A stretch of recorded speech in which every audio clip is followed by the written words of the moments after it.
अस्सलाम वालेकुम everyone, welcome to my YouTube channel, welcome to a very beautiful day. उम्मीद है आप तमाम लोग ठीक होंगे, खुश होंगे। अच्छा जी, इस वक्त टाइम हुआ है तकरीबन 5:30 हो गए हैं। तो गुरूब होने का टाइम होगा सूरज के। और मैं रूफटॉप पे खड़ा हूँ अपने प्लाजा के। और आपको थोड़ी सी कुछ अपडेट्स देता जाऊँ। इंफॉर्मेटिव वीडियो समझ लें, जो भी समझ लें आपको, आपके लिए मैं अपना पर्सनल एक्सपीरियंस शेयर करने लगा हूँ। पहली बात है कि मैंने ना आइट्स दिया। Nice. आइट्स टेस्ट देने गया हूँ। पूरा प्रोसेस बताता हूँ आपको। फर्स्ट ऑफ ऑल मैंने तैयारी की आइट्स की। उसके लिए अलहदा रिसोर्सेज है, वो मटेरियल मैं आपको बाद में बताऊँगा। मैंने आइट्स के लिए अप्लाई किया। आइट्स का मेरा एक्सपीरियंस कैसा रहा, ये सारी चीज़ें मैं आपसे शेयर करता हूँ। मैंने तैयारी की थी। सबसे पहली बात है, ये आइट्स होता क्या है। आइट्स होता है इंटरनेशनल इंग्लिश लैंग्वेज टेस्ट। ये किस वजह से होता है?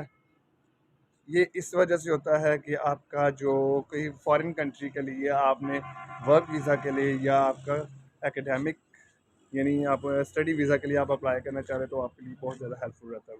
ये हो गया आइट्स का। ठीक है। अब आपको पता, लैंग्वेज बैरियर को कवर अप करने के लिए कुछ टेस्ट होते हैं, जिस तरह डुलिंगो टेस्ट होता है और उसके बाद आ जाता है पीटी टेस्ट होता है। इनमें से एक आइट्स भी है। ठीक है। अब आइट्स की टाइप्स होती हैं, यानी आइट्स एकेडमिक होता है और एक आइट्स रेगुलर होता है। अच्छा, आइट्स एकेडमिक में भी दो टाइप्स आ जाती हैं, जैसा कि आइट्स यूके वीजा ही होता है, यूके वीज़ा इमिग्रेशन के लिए होता है, वो स्पेसिफिकली यूके के लिए होता है। और जो आइट्स दूसरा रेगुलर होता है, एकेडमिक जो रेगुलर, वो होता है आपका ओवरऑल कंट्रीज़ के लिए, पूरे all over the world use होता है। उसके लिए स्पेसिफिक बैंड्स होते हैं, मुख्तलिफ कंट्री के लिए मुख्तलिफ बैंड्स रिक्वायर्ड होते हैं। जैसा कि अब फिनलैंड या यूरोप किसी भी कंट्री के लिए अबव 6 होना चाहिए, यानी 6.5 से अबव होना चाहिए आपका। इससे पहले मैं आपको बता दूं, पहले वीडियो को लाइक कर लें, चैनल को सब्सक्राइब करें, कमेंट कर लें, शेयर कर लें। कोई क्वेश्चन है तो पूछ लें। तो अच्छा जी, इसके साथ साथ फिर मैं आपको बताता चलूँ कि इसकी प्रिपरेशन कर ली मैंने। ठीक है। आइट्स की प्रिपरेशन के लिए मैंने कुछ रिसोर्सेज हेल्पफुल मेरे लिए रहे थे, वो मैंने ऑनलाइन प्रिपरेशन की थी। कोई एकेडमी की ज़रूरत नहीं पड़ी थी। उसके लिए मैंने कुछ प्रैक्टिसेस की। उसमें 4 मॉड्यूल्स होते हैं आइट्स के। बेशक वो आपका वर्क वीज़ा के लिए कर रहे हैं या आप एकेडमिक के लिए कर रहे हैं, स्टडी के लिए कर रहे हैं। उसके लिए जो एकेडमिक आइट्स है ना, उसके लिए भी मैंने 4 मॉड्यूल की जो प्रिपरेशन की, जिसमें आ जाता है लिसनिंग, आता है English listening, English writing, English speaking, English reading. इसकी प्रिपरेशन करनी थी। मैंने जस्ट प्रिपरेशन की थी, क्योंकि हर बंदे का अपना अपना परसेप्शन है, अपनी अपनी अप्रोच है हर बंदे की। तो मैंने जो प्रिपरेशन की थी लिसनिंग की थी। उसका पैटर्न भी आपको मैं शेयर कर दूंगा नेक्स्ट वीडियो में। तो पैटर्न अब ये फर्ज करें, इंग्लिश लिसनिंग की मैंने प्रिपरेशन की ऑनलाइन, मैंने यूट्यूब से प्रिपरेशन की, कुछ यूट्यूबर्स के की मैंने हेल्प ली, तो मैं देखता रहा, तो मेरा काम चल गया।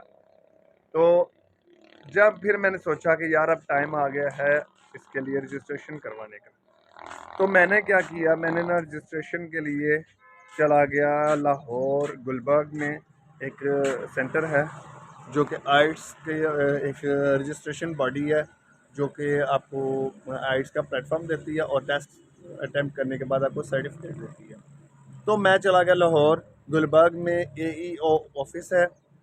ठीक है, वहाँ पे जाके मैंने रजिस्ट्रेशन करवाई, जिसकी जो फ़ीस थी वो फ़ीस बनती थी 68,300 की आइट्स रेगुलर के लिए, क्योंकि मैंने करना था रेगुलर आइट्स एकेडमिक रेगुलर के लिए। मैंने स्टडी वीज़ा के लिए अप्लाई करना था, तो वो मैंने अप्लाई कर लिया। जो भी फॉर्मेलिटीज़, अपने डॉक्यूमेंट्स वगैरह साथ ले गया था, उनको मैं दिया मैंने, उन्होंने आईडी कार्ड की बेसिस पे उन्होंने फाइनल कर दिया। जस्ट आपका आईडी कार्ड और इस तरह की चीज़ें होनी चाहिए, और कुछ नहीं। तो जब वो हुआ तो उन्होंने डेट मुझे दे दी कि आपके पास ये डेट्स अवेलेबल है, आप करना चाहते हैं या नहीं, किस डेट में अवेलेबल हैं आप विलिंग हैं। मैंने उन्हें डेट दे दी, 26 और 27 की थी, क्योंकि 26 में था मेरा स्पीकिंग मॉड्यूल होना था और 27 में लिसनिंग, राइटिंग और रीडिंग था। दोनों होने थे मेरे मॉड्यूल, तीनों मॉड्यूल्स होने थे। अब इस तरह मेरे चारों मॉड्यूल्स कवर अप हो रहे थे। जब मैं गया हूँ यहाँ से, फिर मैं अप्लाई कर लिया, यानी वो डेट ले ली मैंने। फिर जब डे आया मेरा स्पीकिंग का, स्पीकिंग के डे के लिए मेरा एक क्लास वाला है फिनलैंड में, उसके पास वो मेरे साथ आपस में हमारी कम्युनिकेशन चलती रहती है, उसको रिसर्च करवा रहा हूँ साथ साथ में।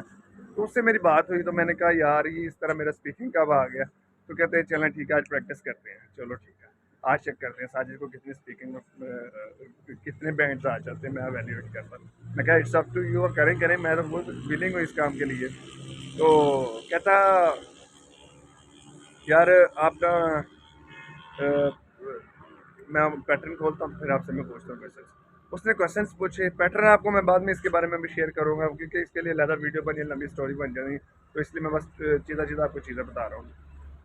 टेस्ट डे आ गया मेरा। टेस्ट डे आया जिस दिन 26, और वहाँ पे मैं गया हूँ ऑफिस के, उनके गुलबर्ग के ऑफिस में। उन्होंने कहा था कि आ जाएं, यहाँ पे ये टाइम है 11 बजे आपने पहुँच जाना। मैं पहुँच गया 15-20 मिनट पहले, उन्होंने बैठा दिया रूम में, यानी आधा घंटा पहले पहुँच गया था। 15-20 मिनट पहले मुझे बैठा दिया वेटिंग एरिया में, वेट करता रहा। उनके बाद उसके बाद मुझे उन्होंने बुलाया, मैं गया हूँ तो वहाँ पे जाके मैंने दरवाज़ा नॉक किया, मैं कम इन, ओके यस प्लीज़, क्या मैं सीट है, तो उन्होंने कहा बैठ जाए। तो बैठने के बाद उन्होंने कुछ बताया कि we are here at Gulbarg, time is 11 AM। Okay, उसके बाद ये बात हुई। उसके बाद उन्होंने क्वेश्चंस पूछे, 3 पोर्शंस थे इसके। वो पोर्शंस उन्होंने पूछे कि इसका क्या क्या, सारे पोर्शन पूछ ली बाद में। जब मैंने टेस्ट अटैम्प्ट किया तो यानी उन्होंने मुझे क्वेश्चंस किए। क्वेश्चन इस तरह का, गालपन इस तरह का था क्वेश्चन कि मैंने आप इंट्रोड्यूस योर सेल्फ, मैंने इंट्रोड्यूस किया, करवाया अपने आप को, मैंने फिर बताया। फिर मैंने जब अपने सिटी की बात की ना, फिर उन्होंने कहा why are you living in this city. तो मैंने फिर बताया कि there are so many recreational areas. उन्होंने ये चीज़ देखनी नहीं होती कि क्या क्या उनके सिटी में, जस्ट उन्होंने ये अवेल्यूट करना था, ये जज करना था कि आप इंग्लिश स्पीकिंग में आप कैसे हैं।